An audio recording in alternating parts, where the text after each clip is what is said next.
اعوذ باللہ من الشیطان الرجیم، بسم اللہ الرحمن الرحیم۔ نولی فیکٹری کے معزز ناظرین، السلام علیکم۔ ناظرین اکرام، یہ شخصیت کہانیوں یا تصوراتی واقعات کی ہیرو نہیں بلکہ ایک حقیقی مسلم عورت ہے جس کا تعلق سرزمین سلطنت عثمانیہ سے تھا۔ وہ عورت جس سے ہم تو شاید ناواقف ہیں لیکن روسی اسے آج بھی اچھی طرح جانتے ہیں، جو مملکت عثمانیہ کے علاقے ارزروم کے ایک محلے میں رہتی تھی۔ یہ علاقہ العزیزیہ کے نام سے معروف تھا۔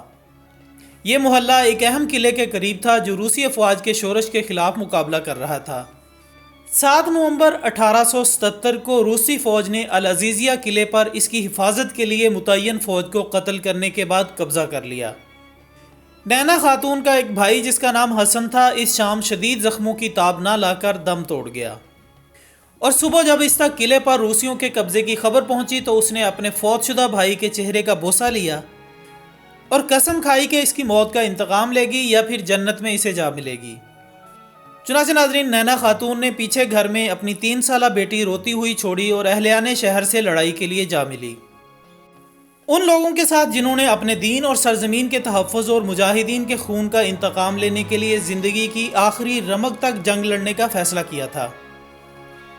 اس خاتون کے پاس اس کے فوت شدہ بھائی کی بندوق اور اس کے ساتھ ایک چھوٹی سی کلہاڑی تھی۔ باوجود اس کے کہ یہ حملے عثمانی عام شہریوں کی طرف سے ہو رہے تھے جن میں اکثریت عورتوں اور بوڑھوں کی تھی، اور جو کلہاڑیوں اور زرعی آلات سے مسلح تھے، مگر روسی فوج کی آنکھوں میں وہ دنیا کی طاقتور ترین فوج تھی۔ شہریوں نے اپنے سادہ اسلحے کے ساتھ روسیوں کے جدید ہتھیاروں کا مقابلہ کرنا شروع کیا، اور ان حملہ آوروں میں سب سے آگے نینی خاتون تھی، جو شدت جذبات میں دوڑتے ہوئے حملے کے دوران تمام شہریوں سے آگے تھی۔ روسی فوجیوں کی نظروں میں اس کے پاس محض ایک بندوق اور کلہاڑی تھی، لیکن وہ جانتی تھی کہ اس ظلم اور قابضین کے خلاف جنگ میں اللہ رب العزت ان کے ساتھ ہے۔ ادھر روسی فوجیوں کے دل لرز رہے تھے کیونکہ ان کا مقابلہ کسی آرمی یا بھاری ہتھیاروں کے ساتھ نہیں تھا، بلکہ ان کا مقابلہ پہاڑ جیسے بلند اور فولاد جیسے مضبوط دلوں کے ساتھ تھا۔ چنانچہ جنگ شروع ہوئی اور سینکڑوں عثمانی شہری روسیوں کی گولیوں سے جاں بحق ہوئے، لیکن ان نہتے شہریوں کی مزاحمت جاری رہی۔ وہ قلعے کے فولادی دروازے توڑ کر اس میں داخل ہونے میں کامیاب ہو گئے۔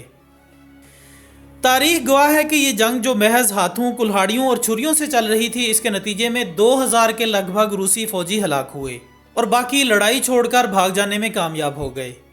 جنگ کے بعد جب نینا خاتون کو پایا گیا تو زخمی اور بے ہوش تھی، اس کے دونوں ہاتھ خون میں رنگین تھے، لیکن اس کے باوجود اس نے بندوق کو مضبوطی سے تھام رکھا تھا، اور نینا خاتون تمام مزاحمت کاروں کے اعتراف کے مطابق ان سب سے زیادہ دلیر خاتون تھی۔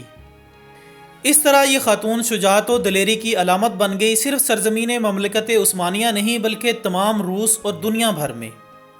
1952 میں ایک امریکی جنرل میتھیو نے ترکی کا دورہ کیا تو نینا خاتون سے ملنے کی خواہش پر اصرار کیا، اور اس نے جب نینا خاتون سے سوال کیا کہ کیا کسی نئی جنگ چھڑنے کی صورت میں وہ اس میں شرکت کے لیے تیار ہیں، تو اس نے جواب میں کہا کہ ہاں بالکل، میں اس میں شریک ہونے کے لیے تیار ہوں۔ دوستو، نینا خاتون ام الجیش الثالث یعنی mother of the 3rd army کے نام سے مشہور ہوئیں، اور ام الامہات یعنی مدر آف مدرز کا لقب پایا۔ تو ناظرین محترم، معلوم ہوا کہ دشمن کے ساتھ لڑنے کے لیے آپ کو جدید اسلحہ کی ضرورت نہیں بلکہ پہاڑ جیسے فولادی ارادے کی ضرورت ہوتی ہے۔ منزل جتنی بھی کٹھن ہو اور جتنے ہی دشوار گزار راستے کیوں نہ ہو، قوت ارادی ایک ایسی چیز ہے جو آپ کو منزل تک پہنچنے میں آسانیاں فراہم کرتی ہے۔ اور آخر میں دعا ہے کہ اللہ تعالی ہمیں قوت ارادی اور قوت ایمانی سے مال و مال فرمائے، آمین ثم آمین۔ اسی دعا کے ساتھ ہماری آج کی اس ویڈیو کا اختتام ہوتا ہے۔ ہم امید کرتے ہیں کہ آپ کو یہ ویڈیو ضرور پسند آئی ہوگی۔